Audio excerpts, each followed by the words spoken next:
It's time for AggroChat, the official podcast of the Tales of the Aggronaut blog and stalwart gaming community, where we talk about stuff and things, and the stuff about the things, and sometimes gaming. I'm Belgast, and let's start the show.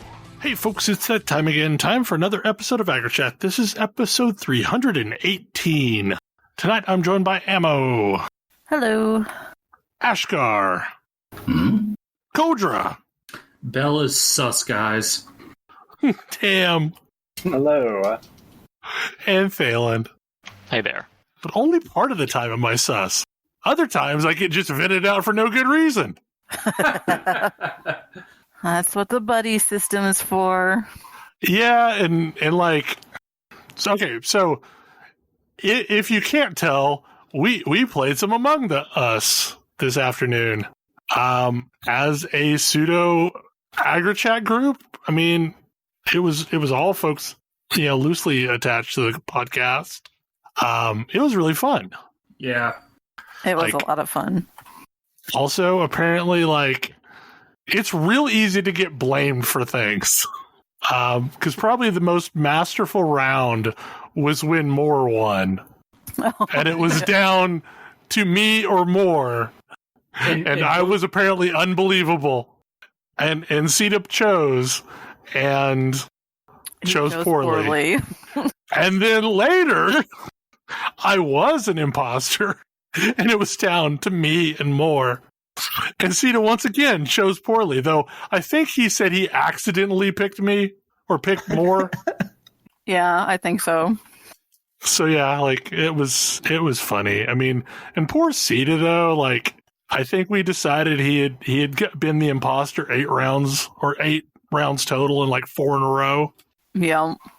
The game is really charming, and I think it's hilarious that it's like a 2-year-old game at this point and suddenly has this new lease on life. I mean, it's a really good hit and roll game, and a lot of people who like hit and roll games can't play those right now. I actually think it's much better than other hit and roll games like Werewolf and Resistance, because there's actually stuff that is going on that can provide clues as to who is good and who is killing people. Yeah, I know a lot of people play it on voice, and we played it on voice, but I actually think that's not the right way to do it. Why is that? Because a lot of it is, so much of it is based on kind of the low fidelity, interactions that you have. And so text input makes it a lot easier to be deceptive in a way that speaking aloud doesn't. And there are a bunch of situations where it was a slight quirk in someone's tone of voice was enough to have everybody vote for them. And I like the sort of low tech, you've only got text. One of the things I noticed when we were playing was that you can up the amount of discussion time. And I bet that's worth changing. See, yeah, I am mostly okay with that. I think I've played a couple of games on text, and I feel like the ability to have a back and forth gets lost if people are hammering on the chat a bunch. It's hard to follow threads of conversation. I think that's the point, though. Because if you're trying to hide your trail, you can just spam chat and... Yeah, or it adds additional uncertainty that makes it... I mean, it depends on whether it's tuned for, how difficult you've tuned it. I think that in the later games we played, where we had more than one imposter, voice chat was fine. But for the earlier games, where it was just we had imposters a whole bunch of times, and we played 20 rounds, and imposters won 3 times.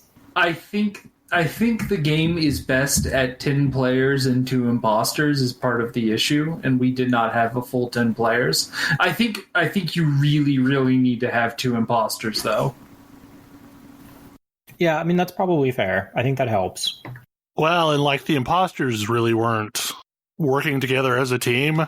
And I think there's an imposter chat, but I didn't figure that out. I don't think imposters can really work together as a team. And they don't necessarily want to be grouped up unless because if there are two alive imposters and like you kind of want to work independently so you both don't drag each other down in the game. I don't know. There's some really interesting stuff you can do where you trade off buddy systems so that everybody's like, oh, you don't have any suspicion on either of you. Well, and the roughest time I had, like even when I was a legit crewmate, was when I was off by myself doing a task and had no reasonable alibi. Like when I could say, oh, so-and-so, we were in the same room, and get them to back me up, like that was pretty much, okay, story checks out. But like when you're off by yourself, you're vulnerable in more ways than one. Like even if the imposter doesn't find you, you're vulnerable as accusation or accusing, or I don't know. Yeah, that word. Accusation. Accusation bait. There you go. That was what I was looking for. Words are hard sometimes, folks. Yes. Yeah. I definitely, whenever I was off by myself doing tasks, I was like, oh man, I am super suspicious right now. I would be suspicious of me. Yeah. The problem that I ran into was like with the last two maps, I had to spend so much time looking at my map that I'm sure that in itself looked suspicious because I was constantly stutter stepping around the map because you'd run into walls and or places that you'd think you could get through somewhere and you couldn't get through there. Yeah, I think like trying to look at how people are moving and intuit stuff from that is hard because everyone's sort of like, are you going to come with me? Like everyone's kind of acting suspiciously because everyone's a little suspicious of everyone. I do think so. We did our first game was 2 imposters and it felt like a very quick victory, and that's when we knocked it down to 1 imposter, and from there we were trying to do as much as we could to improve the odds of the imposter victory because it became very hard. Like once we put it back to 2 imposters and made it a very, very fast game, then I think that made the game more interesting, and then it was a lot more even. And I think the biggest problem I had just starting off is not knowing the tasks. Like, there was a lot of fumbling around and not really understanding how to complete things. Mm-hmm.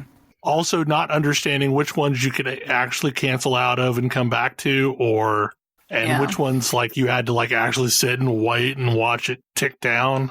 Yeah, that's especially hard when you're trying to be an imposter and pretending to do something and you don't know, like, what should I look like while I'm doing this?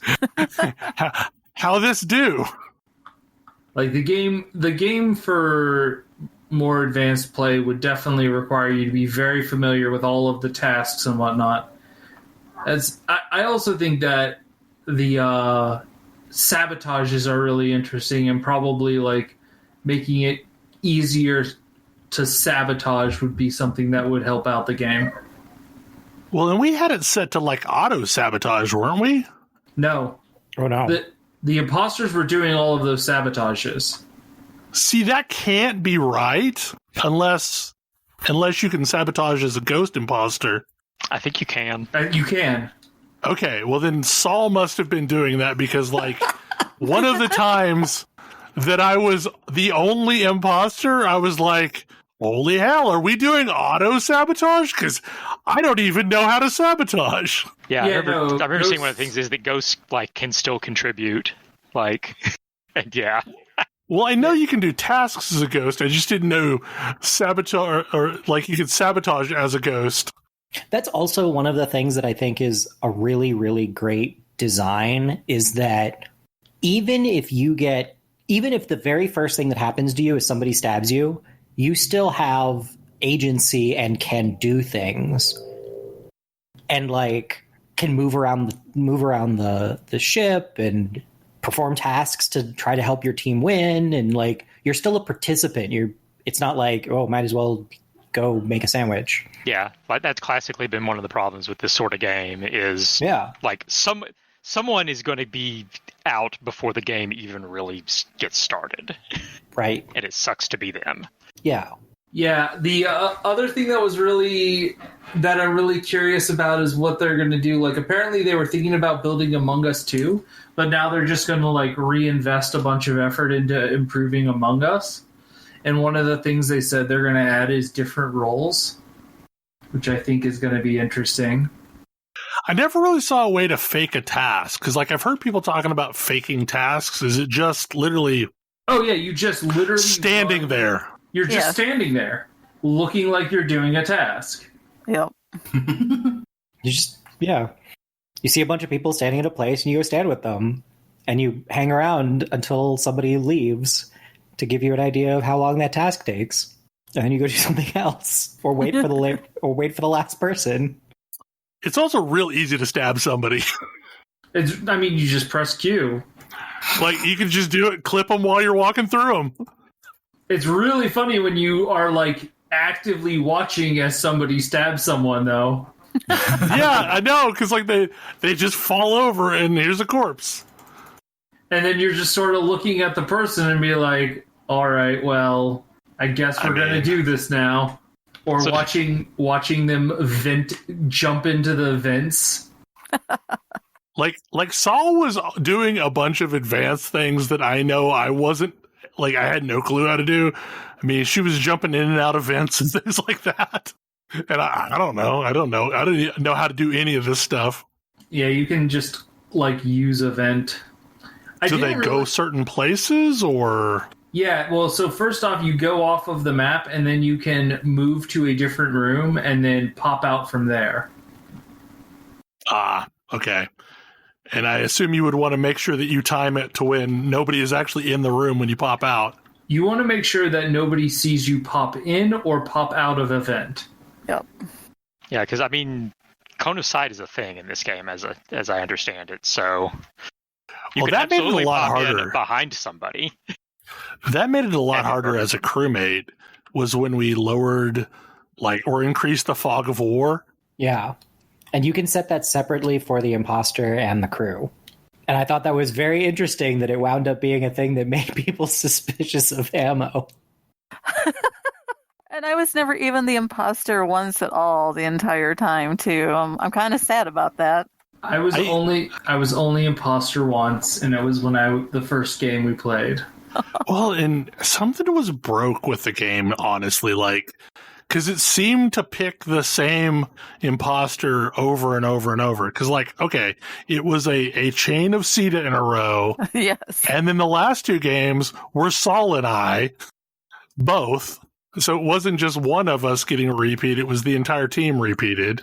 I felt real bad for Sita when I kept watching him kill somebody. I know. And then he just kind of gives up and, like, votes for himself, too. Like, you know what? There was one time when I think he killed more, and, like, Kodra was on one side of him and I was on the other side. Because you see, like, them fall over and cut in half and then a spurt of blood, and it's like, well, okay. I don't know. It's a funny little game. It's very fun, though. It was a lot of fun. I want to play this more, and, like, apparently it's a mobile game. I didn't realize that it's cross play on mobile and on Steam. So I'm probably going to pick it up for mobile and play some more of it. So something that got bumped from last week that is probably not a big topic, but World of Warcraft's Shadowlands expansion was supposed to come out on, I think, the 27th of October. It has been bumped to an indefinite time. We're not sure when it's coming out now. And this has been kind of awkward because people are already receiving their boxed copies of the game. Because it went to the shipping places or the distributors. It's not like I've had this in them for years now. So no. I mean, like, you can still register the game with your account, and it's just as valid as it ever was. But yeah, so there's right now Shadowlands is in a awkward state, and it was probably good that it got delayed. There seems to be internal discussions happening as to what to do with its core design. That yeah, seems That's a bit concerning. late. So Like, most why? What do you mostly mean by that? so mostly it's okay. So this expansion involves going to the realm of the dead, and inside the realm of the dead are all these pocket dimensions that are like various different kinds of afterlives.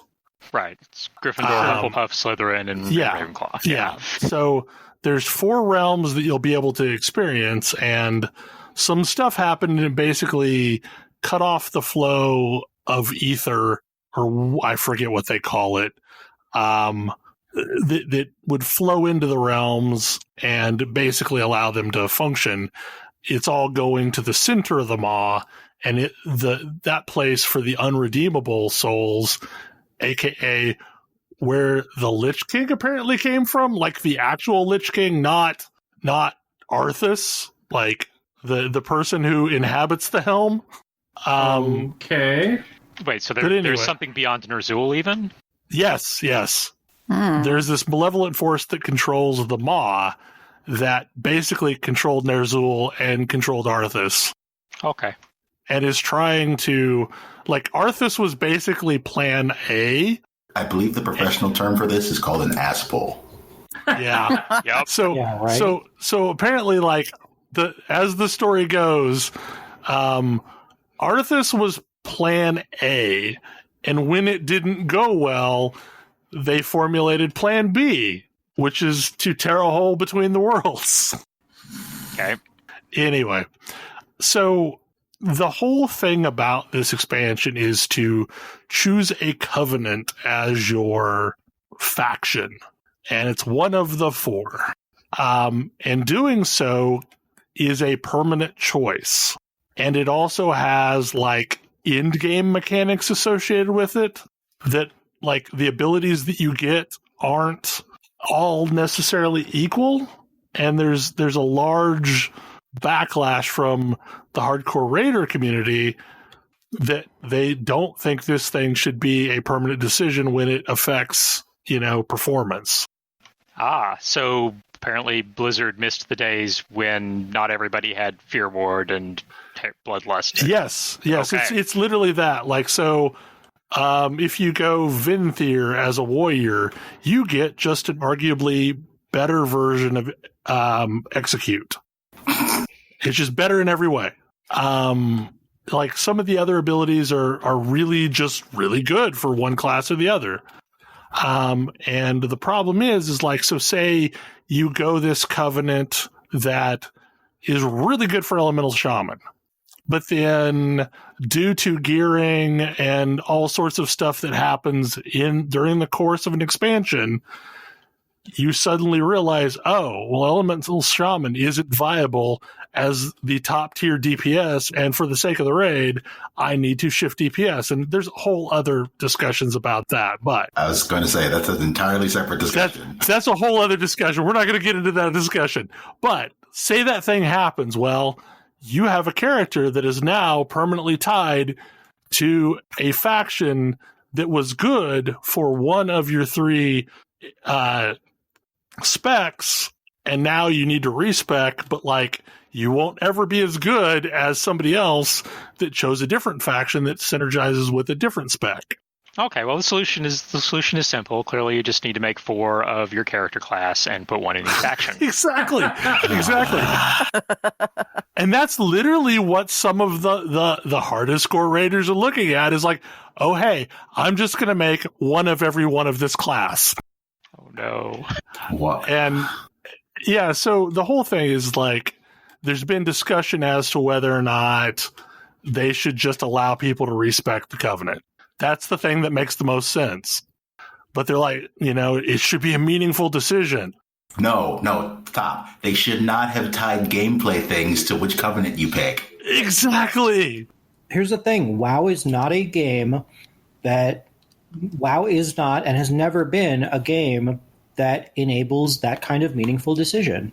No, it doesn't. Like, you could make a game that does that, but World of Warcraft is not it. And I think this is the challenge of the ever-changing guard that is the team that is building WoW is a whole bunch of new people come in with their own specific ideas of how the game should be. And that's why we have this revolving door of mechanics and borrowed power systems. Okay. So, sure. I hear you. This is a problem. This is a delay in expansion problem, though? Well, yeah. I mean, like, and some of them are just clearly the wrong decision right now. Like, they don't have a purpose. So, I don't know. Like, I know the little bit of beta that I've played, it feels not ready. Yeah. Okay. I liked Elion's theory that they didn't have a proper FF14 thing to come out on top of this time. But yeah, like, I mean, so they've delayed the expansion. I mean, I don't know how much of a delay. Probably just a matter of weeks. But so the pre-patch, which puts the new character models in, the level squish and all that happens Tuesday. But realistically, if it was going to have launched on the 27th, that should have happened a long time ago, because usually there's about 4 weeks between the pre-patch and when it actually launches. So I would expect mid-November is a launch window. But anyway, the future of that expansion is less clear than anyone thought it was. We will see. Wow. Yow. I just don't see how a couple of weeks, like, if they're seriously reconsidering core gameplay, like, I just don't see how a couple of weeks would be enough to do anything meaningful. I mean, they might be able to implement a, like... respec system? See, now I'm curious, is it a respec system or is it a forsake your faction system? Well, I would assume it would be some kind of a faction betrayal system. But I don't know. You could do that and then force people to, like, oh, now you have to level up a whole new thing, which I'm sure would also anger people. So, I mean, my guess is they started building this from the ground up with the core premise that what we want to do is have people make a meaningful choice early on that's going to, like, make them different over the course of the expansion and make things interesting and, like, create more variety and more replayability and a bunch of stuff that sounds really good on paper. But that's not how the structure of the game is. Well, but that's the thing, is that when you've been working on a game that long and you're like, oh, we can do anything, we're Blizzard. Maybe you can't do anything. And it feels like they're like, part of it is just like, we're going back to first principles on this expansion. We need to have a bunch of, it's not so much like how much time does this take to code, it's we need to have a whole bunch of arguments about the core experience of this expansion as we designed it. Mm-hmm. Because it's like, we built all of this stuff under the auspices of this. Is like, our whole release schedule is based on the assumption that players are going to be doing this thing. What do we do now? Well, and they're in a kind of rough spot because they're coming off what many people consider to be the worst expansion yet. Battle for Azeroth was a very not good spot in the length of that expansion. Yeah. So first off, like it launched with this whole Azerite system. So gone were the artifact weapons, and instead you get this necklace that you have to also similarly grind for borrowed power. And then you get gear, but as you progress through the raid tiers, you are constantly losing talents that you had already gained off of the Azerite armor from the previous tier. So like it felt like, oh, I'm going into this new raid tier. Now I've got this item sitting in my bag that I'm going to have to grind more Azerite for me to get back to the place that I was before. So that felt awful. And as the expansion went on, they like emphasized that less. But then you had the two faction areas that were just grind a new faction so you can unlock little systems in there. And then there was like the benthic gear system that you grind dailies to be able to unlock progression on this armor set, and that felt lousy. And then when the old gods showed up, you had corrupted gear. So this is gear that actively hurts you. And we you're talked about that supposed one to previously. Right, you're supposed to grind levels on this cloak to allow you to wear more of the corrupted gear. But it was it was 3 different attempts at borrowed power systems throughout the course of the same expansion, and none of them were well liked by the players. And to some extent, I feel like they're running out of ideas within the limits of their game. Like there's only so much you can do on a particular thing without like radically reinventing what they're doing with the game. And I think one of the things that's frustrating is like Blizzard design. There has to be a mandate somewhere in their design that nothing can be universally good. Like nothing can be added to the system that isn't somehow awful in some way. Oh. What do you mean by that? Well, it's like, okay, so like you have all these systems and it's like, you know, I'm going to give you this thing, but this thing is cursed. I mean, artifacts. But the curse can be relieved, but it's going to make you sad every day. Like there's always this tug of war with their systems to where it's like, oh, we're going to give you this cool thing, but you can only do it in these situations. So yeah, like it just always seems like there's just never this is a universally positive thing for the players. I mean, it sounds like one of the things I'm sort of hearing is there is fundamentally disparate odds as far as what the players think is good for the game and what the devs think the players need to be doing to make it good for the game. I mean, that's always true. Yeah. That's forever going to be true. And I think that part of the problem is that, like, I don't know what you, like, if you told me to, like, launch a WoW expansion at this point, like, what hasn't been done at this point? Like, I don't know what I would... There's the theoretical storyline about the Alliance and Horde teaming up to actually fight a common evil. And they did that 2 expansions ago. But that's been like every other expansion they do this thing, and those tend to be the ones that people actually those like. Those are the better ones. Right, those are the ones that people like, is like when there's a common enemy and everybody groups up. It's but after this happened, you know, we've got to fight ourselves now. That's the part that always gets frustrating. But yeah, like, I mean, we're literally in the land of the dead. I feel like we're as far as the storyline can go. And I've thought, like, realistically, if they knew what they were doing, we all basically literally traveled to the land of the dead. And my theory is they should use this as a stepping off point and launch a new game. Like, and while we're in the land of the dead, time passed differently in the mortal realm, and we know the Scourge are now ransacking Azeroth while we're in here because there's no Lich King.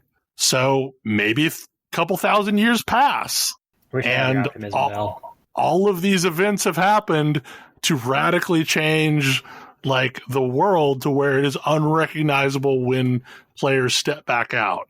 That's how I would handle this, and basically do something akin to EverQuest 2, to where, like, the world is totally different. Well, A Realm Reborn too, but, like, to where, like, the world is totally different now. The factions are different. Like, maybe the Nagas are now akin to Stormwind, you know, and there's like, or maybe the Gnolls took over Westfall or something like that. Here's the thing, though, Bell. They did that, and everybody hated it. Cataclysm was, like, a deeply disliked expansion. It was. Also, if Blizzard is going to release a new game, I don't know what new genre is out there that's still unrefined enough for them to release a refined version of. I'm just saying, Blizzard has an MO for the types of games it releases. Yeah. And I don't see anything on the horizon that is in that wheelhouse. No, I don't either. But yeah, I mean, so basically the expansion's been delayed. We don't have a new release date. I feel like it's in trouble. And maybe it's not. Maybe they've got ideas. Maybe this is more of a staffing thing due to remote work. I don't know, but it certainly feels like things are up in the air. I wonder. I think it's unlikely that this is the what was that EverQuest expansion? I don't even remember anymore. But the EverQuest expansion that everybody was like, this was the one that was like the end of EverQuest, basically. Where it wasn't like they stopped releasing expansions. It's just that after a certain point, like, nobody cared. No, it wasn't Luckland, because immediately after Luckland was Plains of Power, and that was a really popular expansion. And then after Plains of Power was Lost Dungeons of Norath, and that was a really popular expansion. I don't remember what one it was, but yeah, there was like maybe it was the Pirates themed one, like with like the troll pirates or whatever, with Gulf of Gunthak or whatever. That sounds likely. That's definitely the first of those that I have never ever heard of. That was pretty close on the heels of Lost Dungeons of Norath. Yeah, I remember Lost Dungeons being a thing. I think that pirate one, I think that might have been it. Yeah, because LDON was really good. Like, it had massive structural changes to the way that game worked. It was what brought in graveyards so that you could recover your corpses. It had like these dungeons that like shifted and changed and had almost roguelike elements. It was basically EverQuest does Darkness Falls from Dark Age Camelot, but like a bunch of dungeons like that. Yeah. Well, and that's sort of what I wonder is, it's like, we wondered for a while, like, what does it look like after WoW? If you're making an expansion, I feel like the thing to examine is, what does your game do well? Yeah. One of WoW's strengths, hands down, is its raid content. Yep. Because it and Final Fantasy, the only games remotely delivering content even kind of like that, and they have different styles to it. Yeah. And people have preferences on the style.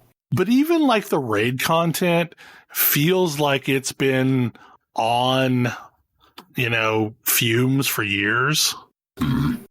That's the thing that I'm wondering about, is it's like, if you do have a thing where it's like the thing that you're good at is either no longer what your players want, or just like isn't compelling anymore, what do you do? And I can see how that kind of thinking gets to, we really want to do something that's like totally different, completely radical. It may not be what works well for our game, or like something we've ever done before, but it's different. And like, it's a new thing for our players to figure out and be excited by, or at least like work through. Yeah, and I feel like one of the challenges with WoW's raid content is, realistically, there used to be kind of, I would say, 3 different drivers for raiding. There was, I just want to hang out with some friends and do some stuff. There was, I want access to interesting gear. And then there was, I care about the challenge of raiding. And like, people had different flavors of those 3 things, but like, I feel like those are kind of the 3 motivators. And the problem is, when they segmented the raid into normal, heroic, and mythic, you basically wrote the super casual people out of the equation, because that only works now if you also have only a bunch of super casual friends. Because nobody wants to be stuck doing only normal mode. That's what scrubs do. So, like, there's always the pressure of moving past normal to heroic and mythic. Okay, so that's problem number 1. Problem number 2, there is no interesting gear in raiding anymore. Everything is formulaic. And there's not even set gear anymore. There hasn't been set gear for a while. For the last couple expansions, I think. There's no set bonuses. Maybe it was you're not BFA. even the collection piece. No, there's not even a collection piece. Legion had set gear. Okay, well They then it didn't must use it be till the second raid, but it must be BFA that is the first that got rid of it. But there were no set bonuses during the raid or during any they of the raids. seemed to know people cared because Legion even let you display your old sets in your order hall. Mm-hmm. So during BFA, there weren't set pieces anymore. There weren't unique class sets. There was like a plate appearance for a dungeon and a mail appearance for a dungeon and a leather appearance for a dungeon, just like, Trial of the Crusader. Yeah, because which was horrible. Crusader. Everyone hated that. Yeah, so like that took away that aspect of like, oh hey, there's interesting gear. And realistically, like there used to be chase trinkets and chase weapons, but like every weapon and every trinket are effectively the same. They just have an additional stat allocation based on the number that is on the gear. So like it's all the same pieces that you're dealing with. Like, and this is probably an oversimplification, but like really everything you're wearing is a stat stick. None of it is doing anything interesting. It was these borrowed power systems that they were trying to put interesting things in. So, the talents that you had access to through your gear, or, the corruption system, the corrupted items gave you some special benefit, but it wasn't actually on the gear itself. It was through some other system that you're grinding for to give you access to it. So, like you've knocked out 2 of the 3 pillars of what raiding was. And now you only have the people that really care about the challenge. And like I feel like you've whittled down who cares about raiding significantly. And if that's the thing that your game does best, that's a problem. That's a problem. And that's not to say there aren't casual raids out there. They still exist. Like the Horde Guild I'm in still religiously does something raidy every Sunday night. And they progress at a reasonable clip through the normal content. I do think that there is something else to be said for raiding, which is that they can provide some of the best spectacle, but I never really thought WoW's raids were that great at spectacle. I mean, they were really great at spectacle 10 years ago. Right. Yeah. But now they're a story of someone other than you doing stuff, like realistically. Like you get to see a cutscene. You get to see a cutscene, but like realistically, you're a cog in whatever the story machine is. Mm-hmm. Yeah, like if you want to talk spectacle, like FF14 does spectacle better than WoW at this point. Yes. The 5.3 trial fight was amazing. Yes. Yeah, like when I think of why I do Final Fantasy 14 raids, it's really like it's not for the challenge. It's not for the gear. I think Final Fantasy 14's gear is terrible. It's for the spectacle. Exactly what you're saying for WoW applied. Exactly, just copy paste. Yeah. Some stats, some eye level. It's all about the spectacle in Final Fantasy 14. Final Fantasy 14's raids are very spectacular, though. Yeah, but at least 14 still has cool looking gear. There is a set gear associated with the raids, and you don't even need to be that good to get it because the non-dieable version is available from the normal modes. Sometimes this looks perfectly fine. But anyway, like I feel like there are issues right now, and to be honest, and this is maybe a bit of a segue, but I feel like maybe games like Genshin Impact are actually the successor to the WoW formula. I mean, in a lot of ways, until a few key games came out to resurrect them, I mean, I would argue that the MMO was the like natural successor to the JRPG. Yeah. And then JRPGs reinvented themselves in a very big way. But like, what do you get after WoW? What do you get after WoW? I mean, you get stuff like Destiny. I don't know that that's true, though. I mean, Destiny tried, but I don't know that model is really quite caught on in the same way. I mean, I don't actually know Destiny's numbers at this point, and if it's... I don't either. I know it's suffered. Like the current design has not done well with everybody. Like I'm not playing it a lot. Thalen's not playing it. Mm-hmm. Yeah, we were. There's something about the seasonal content arc that just hasn't been that appealing to Destiny. And this entire, like, Destiny 2 has had less compelling raids than Destiny 1 did.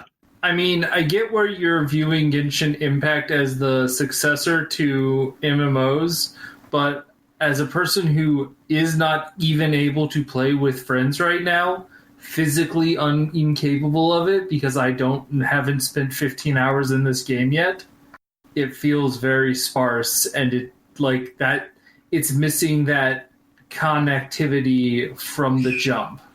Yeah, I'm not even saying that Genshin Impact itself is the successor, but if you made a game like Genshin Impact that had more ability to play with your friends, then I think maybe you've got something close. Yeah, it's a step on that path. I think there are still technical hurdles to stuff like that, though. Oh, sure. But technical hurdles are there to be overcome. I mean, I feel like the next thing that is going to be WoW is going to be a more drop-in, drop-out experience. I mean, if you gave me an experience where I could play with my friends, and neither I nor my friends needed to drop a huge time investment to be able to play meaningfully together and, like, solve the problem of I play 20 hours a week and they play 2 when we want to play together. But that's been a soapbox I've had for a decade, so... So you've been playing a lot of Genshin Impact then, Bill? I have been playing an excessive amount of Genshin Impact. I have hit what I would call probably the soft cap of the game, which is 30 or 40. AR 30, which is actually character level 60. So the game progresses at a pretty good clip up until you get to that point, and then that is the place where it really slows down. It's also the end of the current story content. Like, I have finished the main story that exists as of today. And when the next patch comes in, I'm sure they'll put more story content in. But for now, like, it is to level my characters and to unlock talents and all that stuff just takes a lot of resources and a lot of currency. And it's not even a type of a situation where you can realistically buy your way out of the slowdown. You could, but it would be so excessively expensive that no one's going to do it. The answer is you just need to play more of the game and chip at it slowly. I mean, that guy that dropped $1,500 to get his chosen 5-star character might. What? Oh, there's a guy that dropped $7,000 to get Dilute. Oh my! Yeah. Yep. Yeah. So, like, whales are a thing. This is a mobile game. Like, ultimately, when you get down to it, that's the style of game. But there's no real reason to grind up faster than what I've already done. Like, there's nothing really waiting on me. Like, yeah, it's higher and higher tiers of gear. Like, the only thing that I'm seeing is finishing out the battle pass, because there's, like, various things that you need to do. But even that, it's not based on level. It's just right. I mean, you can play really. And I'm still making some money on resin. But even then, like, the resin, the game keeps giving me resin refund items. Well, yeah, but eventually those are going to run out, and I've done the math, and you cannot complete the weekly resin target with just the resin that you get naturally. That's sort of true and sort of not true. Like, if you run something early in the morning, you will have your resin bar completely back by the time, the end of the day happens. So no, I'm taking that into. I have played mobile games before, Bill. Yeah, I know. I'm taking that into account. No, what I'm saying is, if you never let your resin cap and you go into the week with a full 120 resin, you still cannot generate enough resin without using refills to meet the weekly target. It takes 9 days worth. Okay. It is It is literally not possible.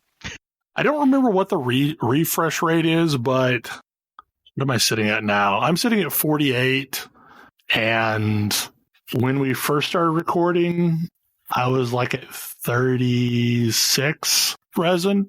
Yeah, it's fairly slow, and I get why that annoys people.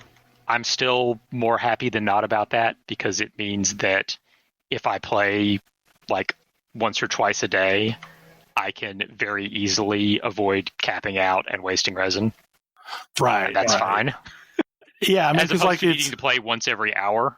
Yes, that drives me not bonkers. Yeah, because like I can go do a boss, and it takes me a few minutes to solo one of the bosses, and there went 40 resin. Or I can do one of the dungeons that allows me to earn materials that I'm going to need anyway. And it's a lot of that kind of stuff that I need. That's what's slowing it down, is I need books for talents, and I need the various materials from the dungeons for the weapons, and I need drops off of the world bosses for the characters. So like if I do a little bit at a time, I'm slowly making progress every single day. It's just not as fast as it was going. Yeah. But like, it doesn't bother me. I'm kind of happy that it slowed down, because as we go into the next month or so, there's going to be a whole lot of stuff happening. Yeah, it's an and opportunity I feel like to I can find things on the map and try and finish up statues and things like that. Yeah, I mean, I feel like I can slowly work my way forward, and it will be fine. And what really helps is the actual gameplay is actually fun. Like, unlike almost every other mobile game prior to this one. Well, and that's the thing, is like, so I've reached this point where basically I just need to spend a lot of hours playing the game. But the moment-to-moment gameplay, I really enjoy. Like, I like just randomly fighting things. It's a blast. Yeah. Especially now that I've got a team that I really like. And honestly, the game is already telling me that, like, oh, you shouldn't just focus on this one team. Because when you hit Abyss 5-1, you have to have 2 fully built teams. So, like, I'm slowly working up other characters so I have a second team. Because I've got this one team that works really well together, but now I need to make 2 teams that work really well together. So I'm definitely not making it to the top this month, is what you're saying. Got it. Oh, you're not. I mean, you can get through 4-3, which is one of the book requirements is 4-3. I got far enough to get Shangling, which was my main goal there. Yeah, same. She's great. I love her. Whirly Fire is good.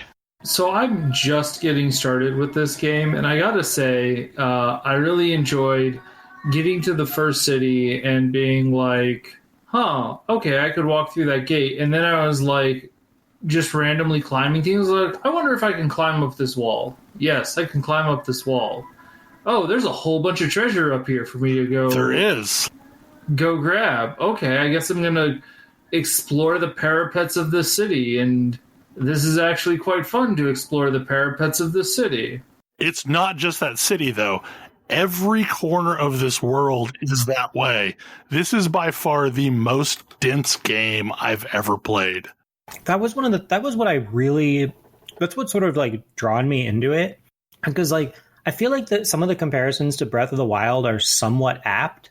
But the thing that gets me is like, I actually feel like climbing up and like looking around at stuff is worth my time. The reward Breath of the Wild most often had in situations like that was a weapon, and thanks to its other systems, weapons did not feel worthwhile. Yeah. Whereas this is like, I feel like every time I wander up somewhere, I'm like, ooh, let me go up there. It's like, oh, this was a good use of my time. Yeah, what's over this way? There's going to be something. I definitely understand why people compare it to Breath of the Wild, but it feels a little Ocarina of Time to me because I sure want to strangle my Navi. Paimon is emergency food. Like, Paimon doesn't bother me at all. Paimon would bother me a lot more if you couldn't be sarcastic as the protagonist in your dialogue options. That helps a lot. It does help a lot. Because like otherwise it would just be insufferable and I probably wouldn't play it. But the fact that you could be sarcastic at your annoying fairy makes it okay for me that she's annoying. She's very annoying. The way she always refers to herself as Paimon in the third person, it gets on my skin very quickly. At least she doesn't constantly sprinkle the word "the" into her sentences. Tama is the very best. It occurs to me nobody else actually played World of Final Fantasy, so nobody's actually going to get that. Ah. That is the most annoying mascot character I have ever seen. I like how they... And that game is good despite that. I like how they openly refer to, like, other people openly refer to Paimon as your mascot. Mm-hmm. They know. I mean, they know. What a delightful creature. Is it edible? Yes. Paimon is emergency food. So eventually you encounter this character, Chi-Chi. Chi-Chi's a zombie, but Chi-Chi is a Asian zombie. She's like that one character out of The Dark hopping zombies. The Chinese vampire thing? Yes. With the seal attached to her hat. And yes. Yeah. Okay. I know the character you're talking about, but I can't think of her name. Paimon is hilarious. Not Paimon, Chi-Chi is hilarious. The voice actor for Chi-Chi is so good. Like it's... I've heard the Japanese voiced one, and like, I don't know, maybe if it's I don't understand the inflections as well, but like the difference between the characters seems significant, and I like the American Chi-Chi because Chi-Chi is very doesn't remember why they're doing something, but they're doing it because they're bound to do it. Yeah, if and when you get there, it will be interesting to hear other opinions of Chi-Chi. I would love to get Chi-Chi now as a character because it would crack me up to run around with Chi-Chi. The Darkstalkers character is Sinko, or however you pronounce that. I actually wouldn't be all that surprised if the way these characters are written varies distinctly from localization to localization. Probably. Like there are some lines that I have kind of a hard time believing that the Chinese version of that line is the same. Yeah. Has remotely the same meaning.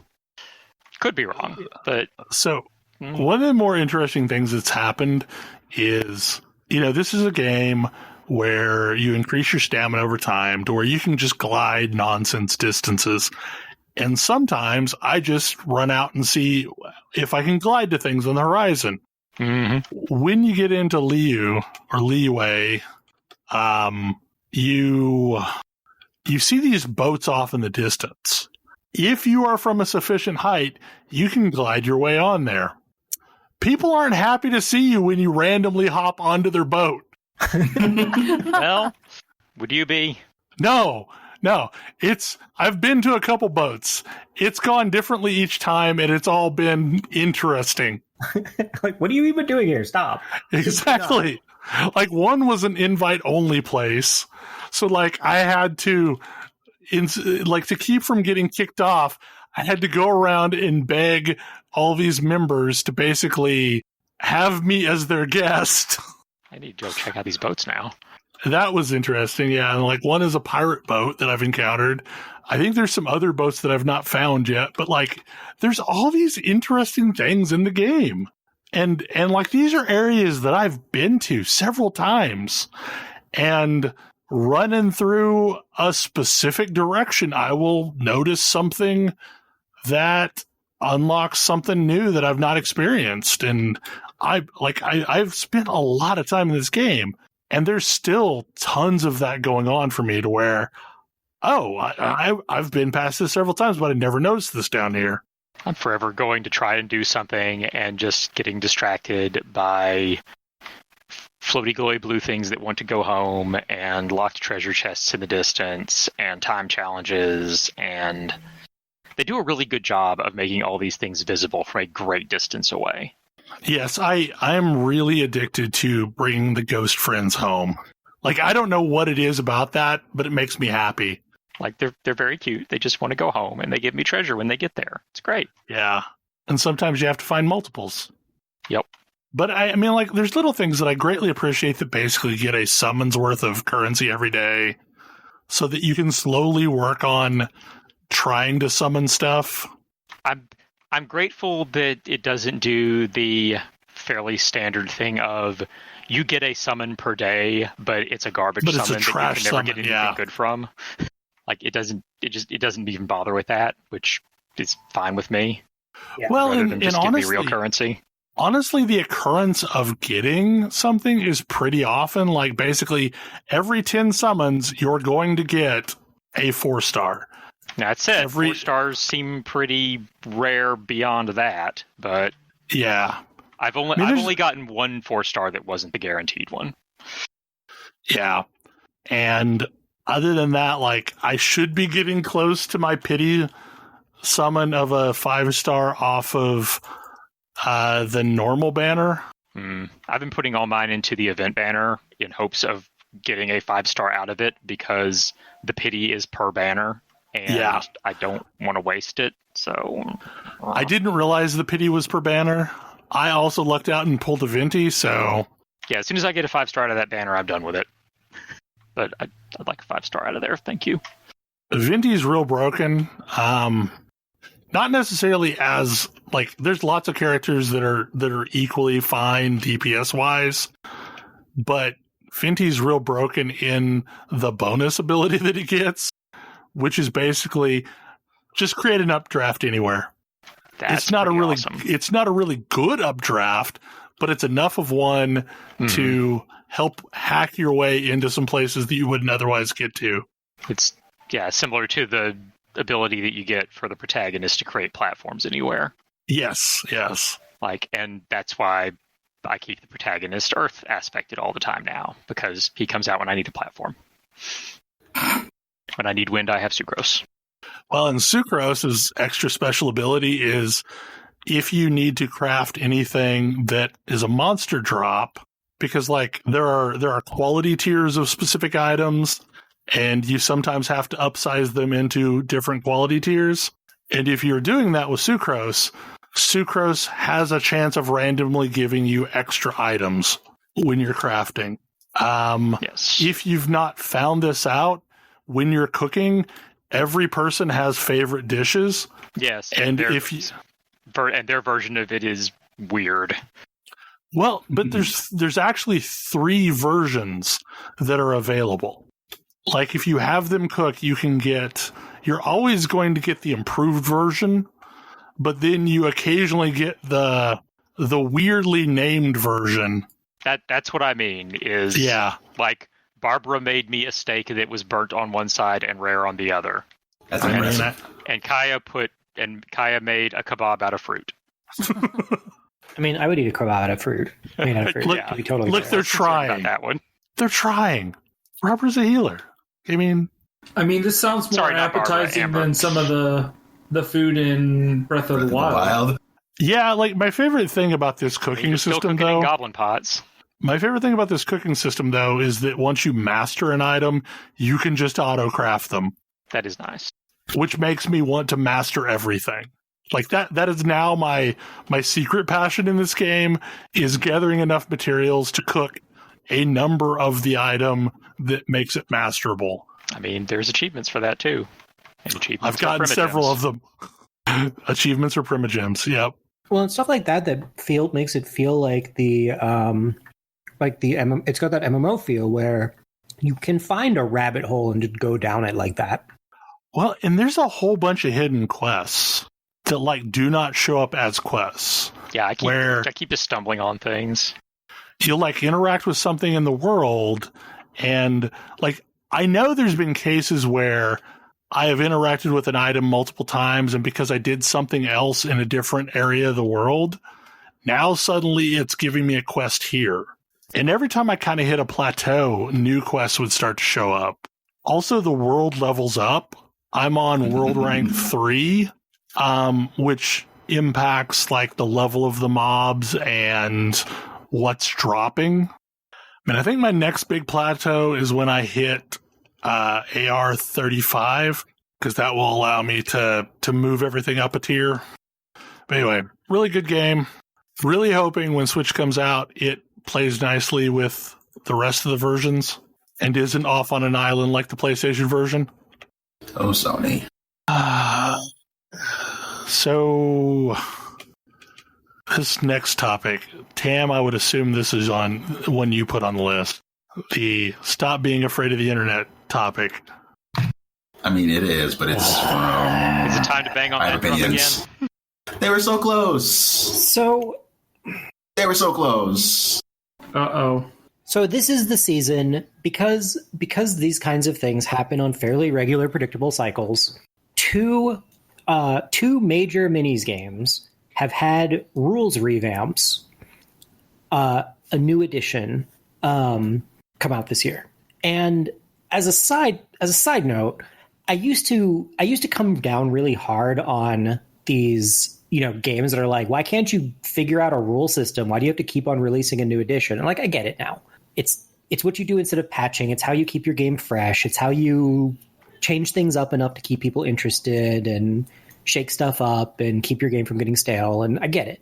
The previous edition, and the two games in question are 40K and Infinity. And boy, am I annoyed at Games Workshop. Because they had a great thing going on in the last edition. It wasn't perfect. They had issues, but they took a game that I wouldn't touch with a 10-foot pole and turned it into something that I was really excited to play, and was like a really nice, like lightweight, beer and pretzels game as it's called, but wasn't like frustrating. And the new rules are also great. Like, they work really well. They're clean, they're tight, they play well, they make for interesting games. And so apparently they just had to fuck it up somehow. They have pulled all digital copies of their rule books. You cannot get them. Why? Because what they would like you to use is their app. Except here's step 2. Yeah. You can't buy the rule book in the app. Right. The only way, and honestly, the app is dumb. We talked about how the app is not great before. But they are steadily improving the app. Fine. I don't like it, but I can live with it. You can unlock the rules for your chosen book in the app by using a code That you get out of a book? that are only available in the backs of physical books. Okay, that is just so dumb. And so here's where it gets and it's like, okay, that's dumb. That's just dumb. Like, let me be clear, I'm 100% on board with, if you buy a physical copy of the book, you also get a code to unlock the book. But that should Fractured not be did the this for only their Iron thing. Kingdoms game. Yeah. Like, I'm so here for this. But like, I can't buy a digital copy of I can't buy a digital copy of the book. You also can't buy a physical copy. I also can't buy a physical copy because they're not available. There's a Space Marine Codex. It's kind of sold out. It's extremely sold out. This is real dumb. It's real dumb.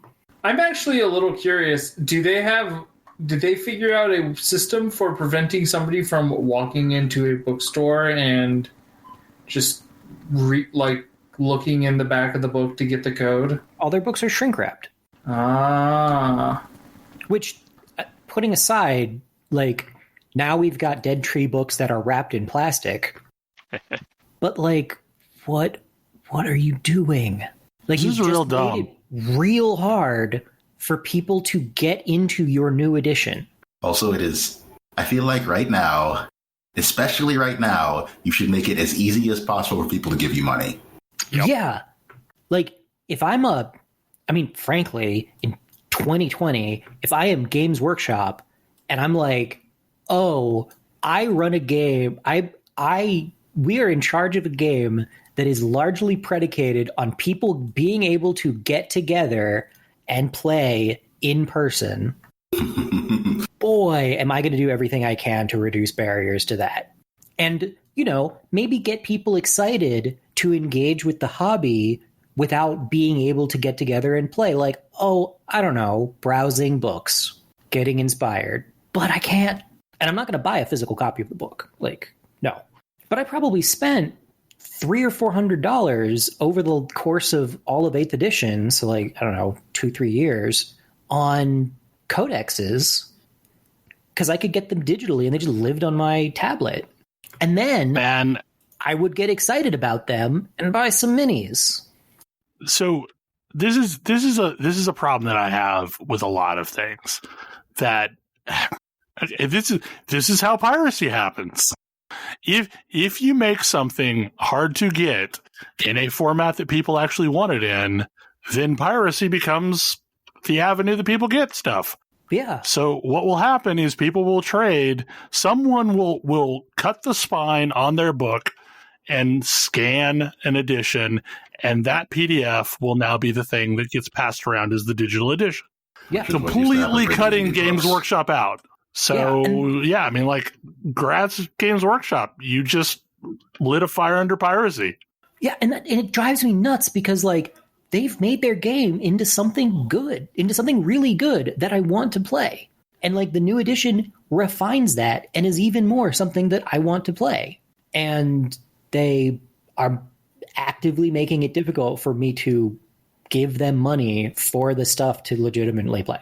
I feel like this is not the hill to die on, Games Workshop. You're in trouble in the long run. Like, you really are in trouble in the long run because, like, there is a thriving gray market in faux Space Marine models for resin printers. Yeah, like, may be dead, like but you're real in trouble. And maybe this isn't the way to go. Maybe you shouldn't go down this path. I actually kind of figured that they're reselling the rules to you every year was their way to fight that. But if the rules are only in a physical book, then that doesn't help. Yeah, but here's the thing: is like, if I'm willing to print my Space Marines, do you not think I'm also willing to just go out on to Reddit and find a PDF that's been ripped of your rules as well? Right. Like, some money is better than zero money. Like, I guarantee you that somewhere on Imgur is the entire book. Oh, absolutely. I'm certain it's already there. I'm sure somebody ordered 2 copies of the Space Marine Codex as well. And one got broke and ripped, and the other one is their one in their collection. Yeah. And I'm sure it's already out there. And I want to contrast this. The reason I brought up Infinity before is I want to contrast this with their approach. The Infinity rules were released in PDF form in their entirety for free before anybody could physically get the books. And they've done this for the last 2 editions of the game. And their argument is like, if you get including, and I need to be also clear about this, including a fully functional list building app on multiple different mobile devices and on desktop via browser that has 100% of the rules for every single unit in the game. And so you can just, everything you need to play, except for the minis themselves, is available for free online. And so they just lean on, we make really cool minis, and they do. And if you want to buy the books, cool, we'll put a bunch of like story and fluff. I haven't had the time to flip through them, but another friend of ours has, and his take was, I'm not even sure that I needed the book. Like, there were kind of some typos and the fluff was cool, but like not super compelling. And it's like, okay, but that's not going to stop me. That's not going to stop me from getting invested in the game. And at present, I've spent more on the new edition of Infinity than I have on the new edition of 40K, because I don't know what I want in the new edition of 40K. Whereas I was able to figure out what I wanted in Infinity, like, before it was even available. And it's just like, they're extremely online, and I could just like, and the whole thing comes with these like lengthy caveats where they're like, we're really sorry, we're not going to have every faction at launch. We're going to have a bunch of them, but we're not going to have all of them. And that's a game that, I mean, and to some extent, that's a game that really wanted to lean on their new rules as a refresher, because their rules were extremely bloated. But I guess that's the thing. Like, if you can if you can create a scenario where, whether or not it's reality, your fans feel like you're the good guy in a situation, people will bend over backwards to support that. Yeah. Like they will buy merch, they will buy books they don't need, even though they've already got it in PDF form. Like they'll buy limited edition things. Yep. And you know what no one has ever thought is the good guy in any situation? Games Workshop. Yeah. Yep. I mean, I leaned on Kodra to get me a limited edition figure from Gen Con for Infinity because they're cool and I want to support them. And like, I can't imagine using a non-Infinity mini to play Infinity. For a variety of reasons, but like I have absolutely no qualms about doing that with 40K. Another prime example is Reaper Miniatures. Reaper Miniatures for decades has done a lot of cool things for various communities. Like they've shown up at shows, they've given away free miniatures, had kids painting clinics. Like there's a lot of goodwill that Reaper Miniatures has. So when they come out with one of their crazy bones, like Kickstarters or whatever, it raises a ridiculous amount of money. They actually lost money on the first one, I think. But even so, like, I mean, they figured that out later, I think. But yeah, they've got a ton of goodwill. They're the ones at a ton of different conventions and places where it's like, oh, here, come and learn to paint a mini. We'll give you a mini and let you use our paints and paintbrushes for free. Keep your mini at the end. Come and hang out for an hour and paint a mini, and then keep your painted mini at the end for free. Yep. You want more minis? Yeah, we'll sell you more minis while they're here, and they absolutely do. But they like hold out a big box, like pick a mini that you like from this box and let's paint it. And in the meantime, I mean, there is stuff that Games Workshop is doing that's incredible. I think that Games Workshop has made more and better advances in painting than anybody else has in decades over the last couple of years. And I'm entirely here to support that because that's like one of the most inaccessible parts of the hobby. It's okay. So I had a thing happen this week that didn't necessarily really involve me other than the fact that I chimed in on a Twitter thread. But Gail Simone was painting miniatures the other night and was deeply concerned that she did not have spray primer and asked the simple question, do I need spray primer? I forgot to get some.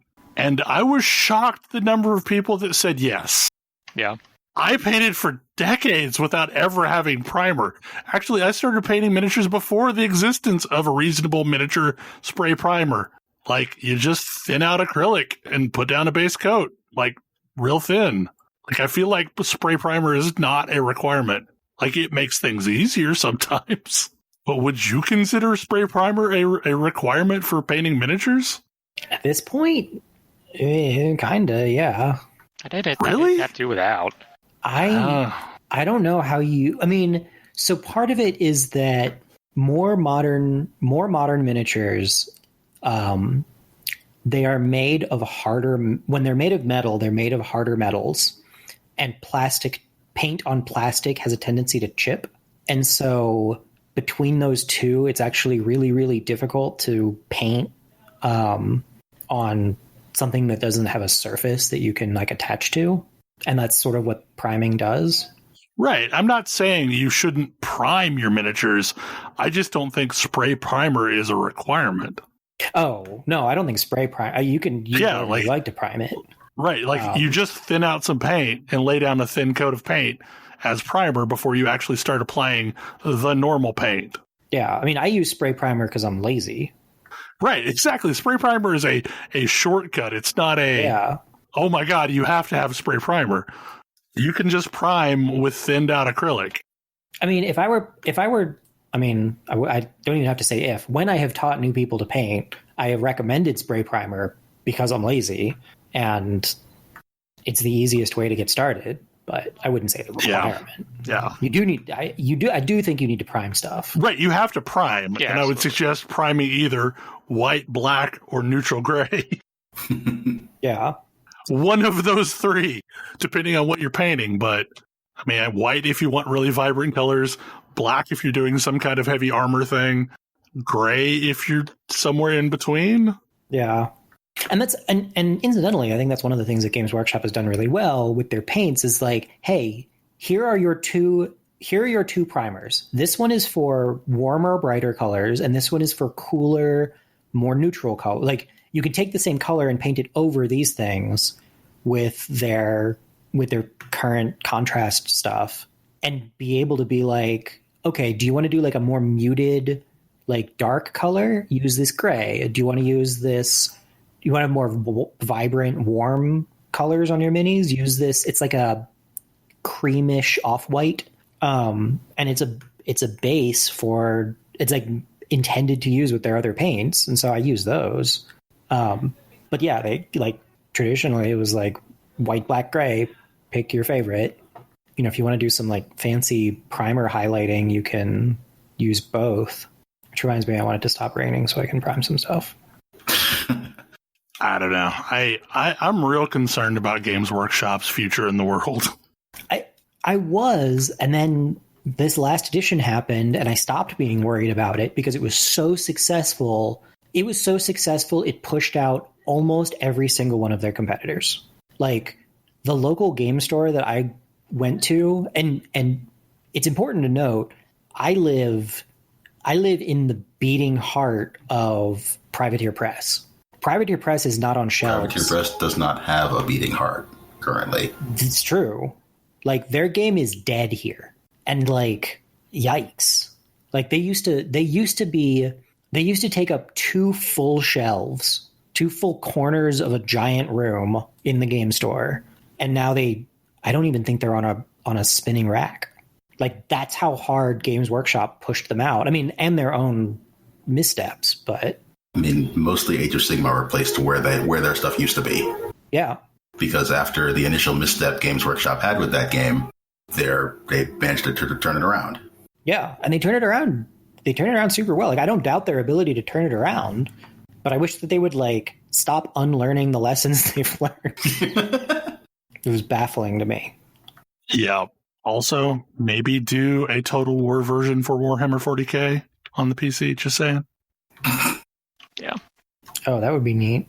I mean, It would be. I like Dawn of War. Fantasy. I like Dawn of War just fine, but like it's been a while since we've had a Dawn of War game. Any other kind of things that we want to talk about tonight, or do we want to wrap things up? That's all I got. I think we're good. I think we're good. Cool. Well, hopefully you enjoyed the show, and we will see you again next week. Good night. Good night. Good night. See ya.